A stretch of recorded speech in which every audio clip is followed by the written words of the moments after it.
तो recently Marvel जिस level की कुकिंग कर रही है, एक्साइटेड होने के सिवा कोई चारा है ही नहीं। और गेस व्हाट, जो फल मैंने बोले थे निश्चिंत उगेंगे वो भी हमारे उगने चालू हो गए हैं। सो वेट किसका कर रहे हो, चलो खिलाता हूँ। और थोड़े स्पॉइलरी वाले फल हैं तो देख के खाना। तो आज के डबल ट्रबल में पहले बात कर लेते हैं हमारे डेयरडेविल बॉर्न अगेन की। तो अगर तुम देखो ऐसे क्रिप्टॉन या साइबरट्रॉन में नहीं रहते, नहीं खबर तो भाई पूरे ब्रह्मांड में फैल चुकी है, बस ये दो प्लैनेट्स थोड़े दूर हैं तो पेपर वाला वहां नहीं जाता। सो इन दोनों के अलावा सौर मंडल के किसी भी कोने में रहते होगे तो तुम्हें भाई ये पता होगा कि डेयरडेविल बॉर्न अगेन में हमारे जॉन बंथल के पनीसर वापस लौट चुके हैं। आने का तो वैसे 3-4 बार कंफर्म हो ही चुका था, बट इस बार भाई पूरे ऐसे सर से पांव तक पनीसर के पोशाक में बॉर्न अगेन के सेट में दिखाई दिए हैं, और वो भी पूरे पनीसर के ग्लोरी में ब्लडी हालत में डेयरडेविल के साथ टीम अप करते हुए। लाइक हमें तो कुछ पता नहीं होता, बट हो सकता है कोई ऑनगोइंग फाइट सीक्वेंस होगा। किसको पता भाई, हमें क्या पता। बट यहीं पे रुको, कैमराधारी मनुष्य जब घुसता है तो 1-2 फोटो लेके बाहर नहीं आता, वो भाई ऑन द स्पॉट टेंट लगाता है, पूरा एल्बम बनाकर ही बाहर आता है। सो इसी के साथ कुछ और पिक्चर्स भी मिले हैं जो कि डेयरडेविल बॉर्न अगेन के 2 सबसे बड़े स्टोरी लाइंस को कंप्लीटली कंफर्म कर देते हैं, जिसको तुम्हारे भाई ने पहले बता रखा था, but still spoiler warning of course. Like series में हमें कुछ करप्ट ऑफिसर्स देखने मिलेंगे जो कि पनीसर का ही लोगो लगा के उसी के ही नाम पे अपने टेढ़े तिरछे काम करते होंगे, जो कि ऑब्वियसली हमारे पनीसर भाई को पता नहीं होगा। तो जब इन्हें मालूम पड़ेगा कि ऐसे भी कुछ लक्कड़बग्गे हैं जो कि इनके ही नाम पे कांड कर रहे हैं, तो भाई लोग समझ जाओ सर जी हमारे आएंगे और ना चाहते हुए भी अपने नाम को ऐसे पूरी तरह से जस्टिफाई करके जाएंगे। फिर दूसरा डिटेल जो कंफर्म हो चुका है कि अगर तुमको याद हो तो मैंने बता ही दिया था कि विल्सन साहब हमारे न्यूयॉर्क के मेयर के इलेक्शन में खड़े होने वाले हैं, जिसको बाय द वे ये बंदा कैसा है तुम्हें पता ही होगा। सो ये चंदूलाल हमारा कुछ भी करके इलेक्शन को जीतेगा और जीत के समाज का कुछ भला करे ना करे, बट न्यूयॉर्क के हर सिंगल हीरो की वाट लगा देगा। तो ये पूरी बात अब भाई कोई प्रेडिक्शन या थ्योरी नहीं बल्कि एक एक्चुअल स्पॉइलर बन चुका है, बिकॉज नए सेट फोटोज में हमें एंटी विजिलेंटी टास्क फोर्स का पहला लुक मिल गया है, जिसपे ऐसे साफ साफ थूक मार के लिखा है कि recruited and created by mayor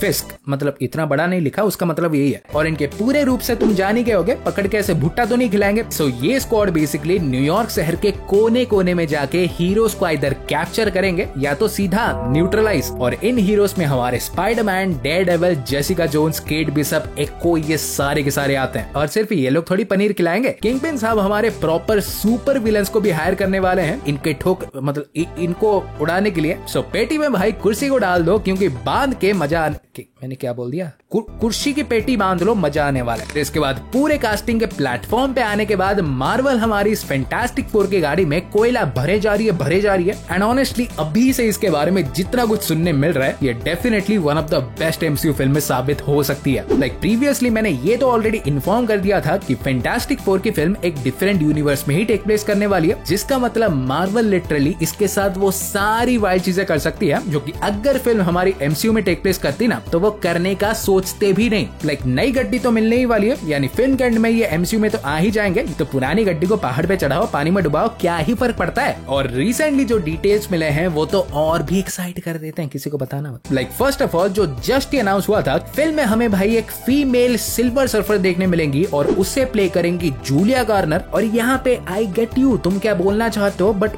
ठहरो, चप्पल निकाल के एमसीयू बोलने से पहले सुन लो कि ये कोई जेंडर स्वैप्ड सिल्वर सर्फर नहीं होगी भाई। कॉमिक्स में ही 2 सिल्वर सर्फर्स हैं, नॉरिन रैड यानी मेल वाला और सालाबाल यानी फीमेल वाली, जो कि नॉरिन रैड की लव इंटरेस्ट भी रह चुकी है। और यहाँ पे अगर ये कहोगे कि फिर नॉरिन रैड को ही क्यों नहीं ले आए, तो मैंने बोला ना कि यूनिवर्स भाई उनकी पुरानी गड्डी है, इसमें वो ऑल फ्रिकिन आउट जाने वाला है। इनफैक्ट यहाँ पे वो जो भी करेंगे उसका 616 से कोई भी वास्तविकता नहीं होगा। ये सालाबाल की सिल्वर सर्फर इसी यूनिवर्स की होगी, ना कि एमसीयू की। सो डेफिनेटली हाई चांसेस है कि इनके एमसीयू में आने के बाद ये नॉरिन रैड को भी लाने वाले हैं। और सीधी सी बात है, सिल्वर सर्फर आ रही है तो गैलेक्टस भी तो शायद नहीं कंफर्म ही मान के चलो कि गैलेक्टस ही फिल्म का मेन विलन होगा। और हालांकि टिल दिस पॉइंट हमारा कोई एक्टर लॉक्ड ऑन नहीं हुआ, बट एंटोनियो बंदेरस भाई सालों से वही ही गैलेक्टस के लिए टॉप चॉइस है, सो शायद इवेंचुअली वही ही हो जाए। और याद दिला दूं कि चाहे ये सींग वाला वाला बैंगन एमसीयू का ना भी हुआ ना, बट स्टिल ये अपने प्रॉपर ह्यूमनॉइड फॉर्म में ही नजर आएगा। सो बस यही कहूंगा,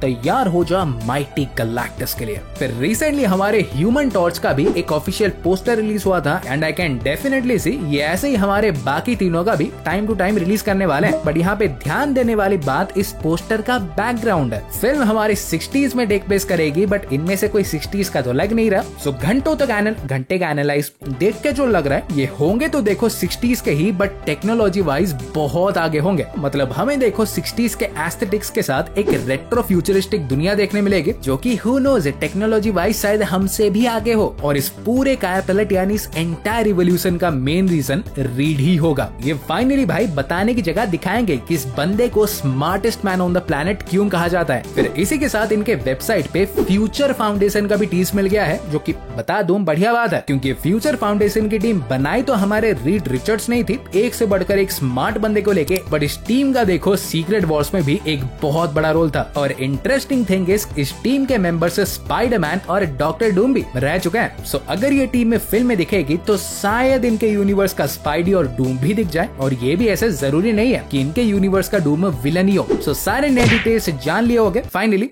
हजम भी कर लिया। तो अब मेरे पास इसको लेके एक थ्योरी भी है जो कि परफेक्टली फिट करती है इनके स्टोरी के साथ। लाइक व्हाट इफ अगर ये फैंटास्टिक फोर की टीम ओरिजिनली हमारी 616 की हो, बट पास्ट में ऐसा कोई रिसर्च या एक्सप्लोर करते समय वो एक अल्टरनेट यूनिवर्स यानी इस जगह पहुंच गए हो, जिसके बाद वो यहाँ पे फंस गए हो, तो इन्होंने यहाँ की टेक्नोलॉजी को सुधारना चालू कर दिया हो वापस अपने यूनिवर्स में जाने के लिए। और करते करते इतना कर दिया होंगे कि इस पूरे दुनिया यहाँ के लोगों के हीरोज ही बन गए, जिसके बाद ऑब्वियसली ये प्यार ये सत्कार देख के ये लोग यहीं पे ही रहने का डिसाइड कर लिए होंगे। बट सर ऐसे कैसे? क्योंकि जैसे कि वी ऑल नो, अगर कोई ऐसे पराये यूनिवर्स में जाके रहता है तो उसके प्रेजेंस के लिए ही इनकर्जन ट्रिगर हो जाता है। तो वही इनकर्जन इनके फिल्म के एंड में ट्रिगर हो और इनके ना चाहते हुए भी इन्हें 616 में वापस लौटना पड़े। Welcome back. Let me know तुम्हारे इस पे थॉट्स क्या हैं, क्योंकि थ्योरी में मुझे दम तो लगता है और तुम्हें भी लगता है, तो प्लीज लाइक ठोक दो। और ऐसे ही हमारे तगड़े तगड़े रापचिकदार कंटेंट पाते रहने के लिए चैनल को सब्सक्राइब कर दो और मैं तुमसे मिलूंगा अगले वीडियो में। सो गाइस तब तक बाय और टेक केयर।